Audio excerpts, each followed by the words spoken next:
Okay, so this is my first slide. I love this montage. I think somewhere there's an acknowledgement that doesn't seem to have made it onto this slide, but it's just trying to show how many aircraft are flying over Heathrow if you sort of stand and do a time-lapse photography, because it's a very, it's one of the top 10 busiest airports in the world, and it's also one of the airports with the largest population nearby. So Tim mentioned the ANCO and RIST-ANCO work, so most of this presentation relates to that. So that was work that was started when I was at Imperial College. Since then I've moved to University of Leicester, and I'm a Professor of Environmental Epidemiology there, and also working with John Gulliver, who was at Leicester and is now at St George's. So it's and St George's and Leicester, I think, working with Imperial are now the main leads looking at noise and health outcomes in the UK. And most of the work on noise and health is being done in Europe and a little bit in the US.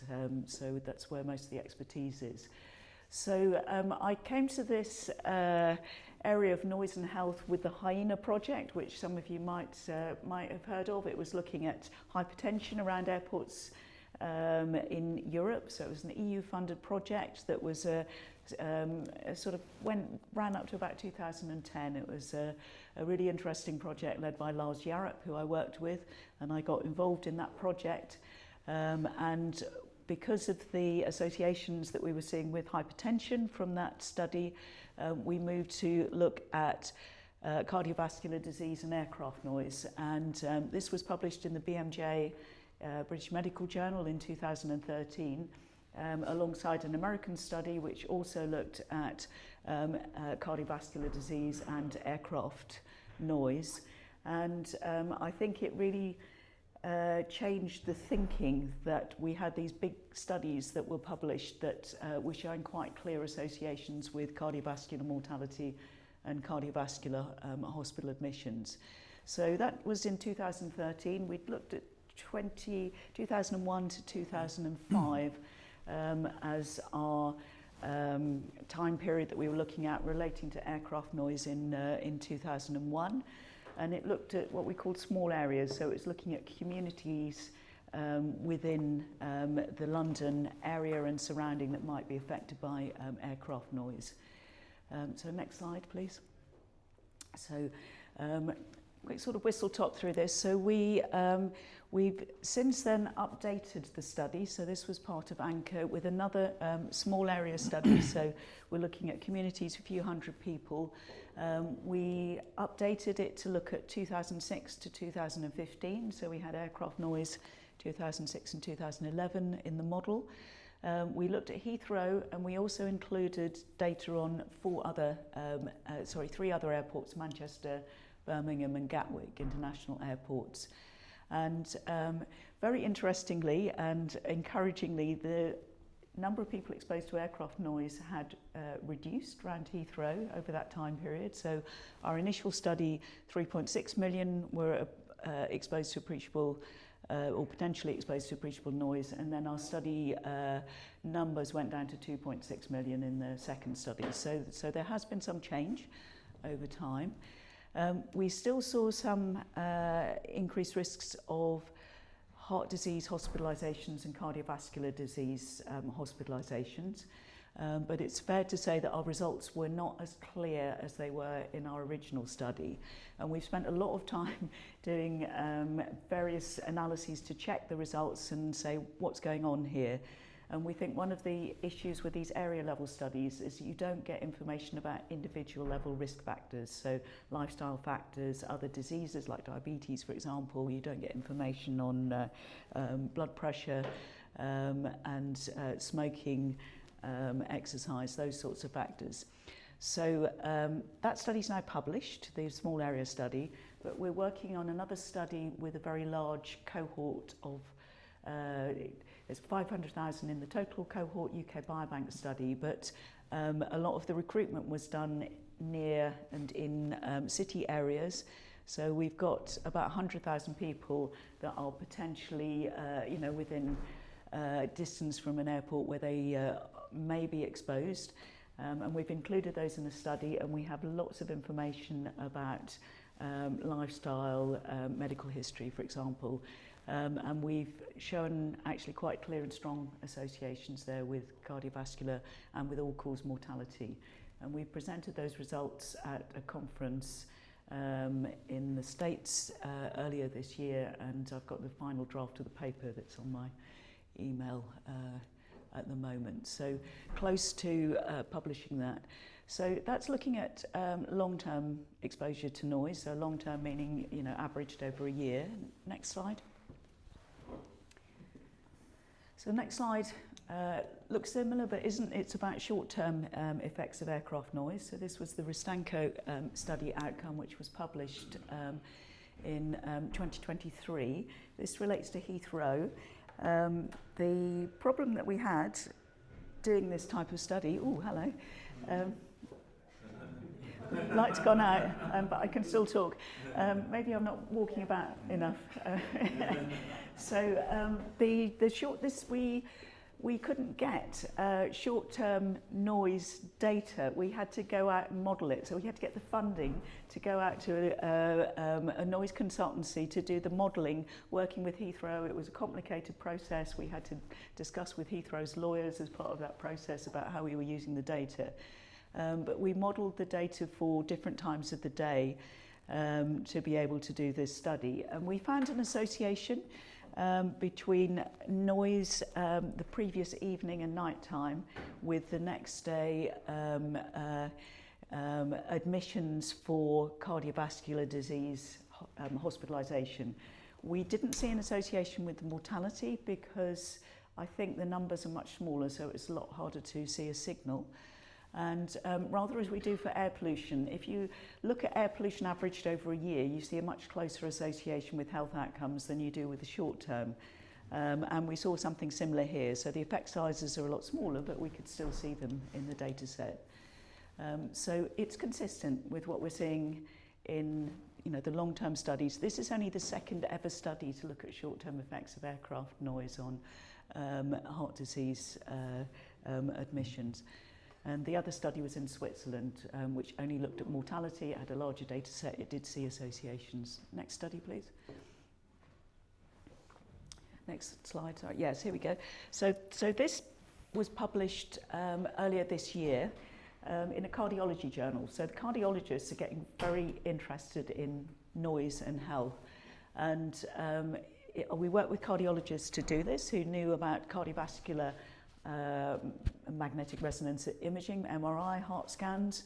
Our hypothesis there was if we were seeing an effect on the hospital admissions and the mortality, then we ought to see some effects of noise on the body. And yes, we did.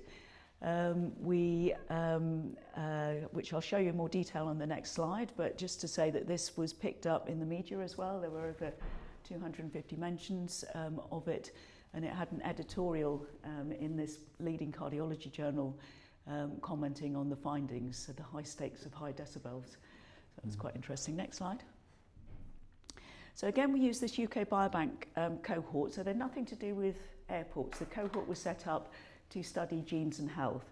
So it's not like we've recruited people who's, are you concerned about noise, be in the study. It's completely agnostic of the fact that there are airports. And coincidentally, some of them lived near airports, and about 5,000 of them who lived near airports had a heart scan as part of this study. So we were able to look at, was there an association between higher versus lower aircraft noise and what the heart looked like on the imaging. And basically the hearts of people who were exposed to a higher aircraft noise at night had a slightly larger heart, which is not necessarily a good sign. It's a strain on the heart, and they had worse functioning of the heart on the MRI. And we looked in the cohort who weren't, the part of the cohort who weren't exposed to aircraft noise, and said, if you have those changes, what's the association with having some sort of heart disease, death or hospitalisation? And the scale of the changes that we saw there were that they would potentially be associated with 20 to 40% higher risk of either death or hospitalisations as a combined outcome. So they weren't negligible. In fact, the cardiologists were quite concerned about them. And then we also looked at our statistical analysis to say, well, what's driving this? And we had information on people's body mass index, and we had information on their blood pressure. And it suggested that between 20 to 50% of the associations that we were seeing with the impact on the heart was associated with body mass index, and possibly 20 to 40% on hypertension. So body mass index fits with the theory of noise giving you disturbed sleep and more stress, which means you're more likely to put on abdominal fat and have a sort of larger waist circumference, which some other studies have also looked at, and hypertension, activating the sympathetic nervous system, stress levels, all affecting the blood pressure. So all made quite a lot of sense in that. Next slide, please. Yeah. So this is about hypertension. So we have presented this at a conference, and Katie, who did the work, was then finishing her PhD, but that's a paper, hopefully she'll get finished later this year. But we could see an association of new cases of hypertension with 24-hour, that's LDEN, and nighttime aircraft noise in terms of developing hypertension in our 100,000 who lived near UK Biobank. And that's consistent with a study we've done in the same cohort on road noise, so we're also seeing associations with other types of noise. It's not just the airport. Next slide. This is another of Katie's papers. Final draft has been going around, commented on it on Monday. This is, again, looking at saying, if we're seeing impacts on heart disease and cardiovascular disease, do we see impacts on other parts of the cardiovascular system? So here we're looking at atherosclerosis. So in the same cohort, a percentage of them had, a sort of random percentage had carotid intimal medial thickness scans. So that's a scan that looks at the structure of the artery, the big arteries in the neck. And there are small impacts that you can detect with higher levels of LDEN and nighttime noise, giving you slightly increased risk of CIMT, increased CIMT. So it's not a large effect, but it is statistically significant. So it sort of contributes to this overall picture. Next slide. This is a published paper, so this was published last year, again trying to look at the mechanisms. So there's quite a lot of studies that people will report that noise disturbs their sleep, so I don't think anyone has an issue with that. What they haven't done, certainly in large studies, there's a few small-scale studies, is look at the sleep structure. And in this, again in UK Biobank, we had actimetry data, so like a Fitbit, sort of looking at the quality of sleep, and we could look at the stages of sleep and how long people were asleep using objective data. So we didn't have to rely on people trying to remember, which is, can be a bit variable. And we did find, in terms of self-report, that if you had higher noise, there was an increased risk of self-reported dozing in the daytime, but it was a relatively small number exposed to the higher noise and who had the dozing. We were quite interested that the sleeplessness wasn't very strong in this, and that's probably not surprising because sleep is quite well conserved. So if you look at shift workers, for example, they usually tend to have an adequate amount of sleep because the body conserves the time of sleep. But what we did see that was really interesting was the quality of sleep appeared to be affected, and there were differences in the sleep-wake cycle. And that might be quite important for health. And in fact, there's not enough of these studies for us to be able to quantify that. But we did give some examples in the paper about the sort of scale of disturbance we were seeing that some studies had associated with health impacts. So that would fit with what we know about sleep in terms of restorative repair functions and changes in things like the heart rate variability overnight. So physiological mechanisms for how noise might be affecting health. Next slide. Nearly at the end.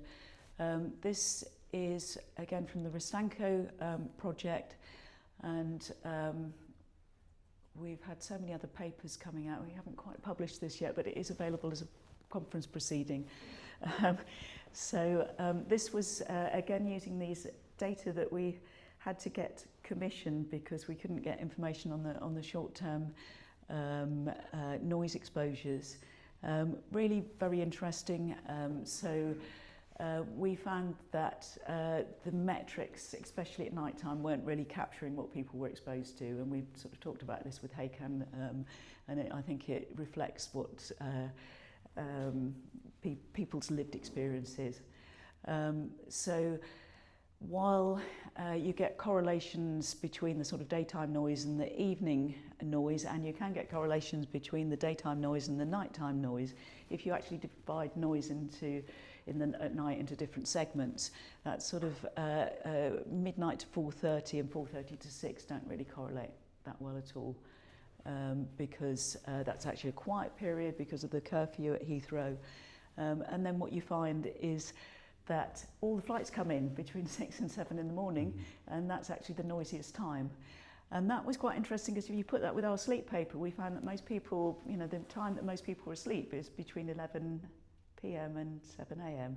So we've actually got this time period in the morning where we've got the most noise exposure, and when a substantial percentage of people would normally be asleep. So that's sort of quite interesting to bear in mind, and it's also quite concerning because when we're looking at these studies, we generally see higher exposure response coefficients for nighttime noise, and our concern is that might be particularly important when looking, thinking about policy for noise, is that nighttime noise, keep it as low as possible, and for all noise, we see a suggestion, but not quite enough to say it's statistical, but the highest noise levels are showing clearer effects.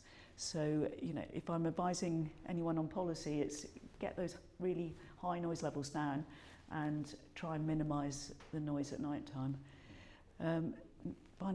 Nearly final slide. Just to say that the cardiologists getting very excited about noise, so there's various nice reviews of mechanisms now in cardiology journals. This is circulation. Next slide. And we might want to take this out in discussion, but the House of Lords report was quite concerned about noise. I did comment, and it was taken up in the report, that we should have a scientific advisory group like we do for air pollution for noise. That would be very helpful, I think, to deal with emerging evidence and try and put things together in perspective. I do have a vested interest here to some extent in that I chair the Committee on the Medical Effects of Air Pollutants, so I know that this can be quite an effective way of discussing things, so I'm quite positive about it. It's the government pushed back on that recommendation, and it's not really being taken forward at the moment. That was my last slide. Yeah, just to say thank you on that. I was given some questions. So one of the questions that you posed was, well, are we underestimating the effects of noise on health? I think we are, because we're using data that's now out of date. There's a lot of new papers that have been published. We're not capturing that in our scientific evidence. Why aren't there regulations on noise? I think that's very interesting discussion. Wales have included soundscape in their Environment Act that's just going through at the moment, but England's that went through was just on air pollution. And then about the aircraft noise policy statement. So I'm not actually involved on the policy side of that, but that might be a useful discussion that you'd want to pick up. Yeah. Thank you.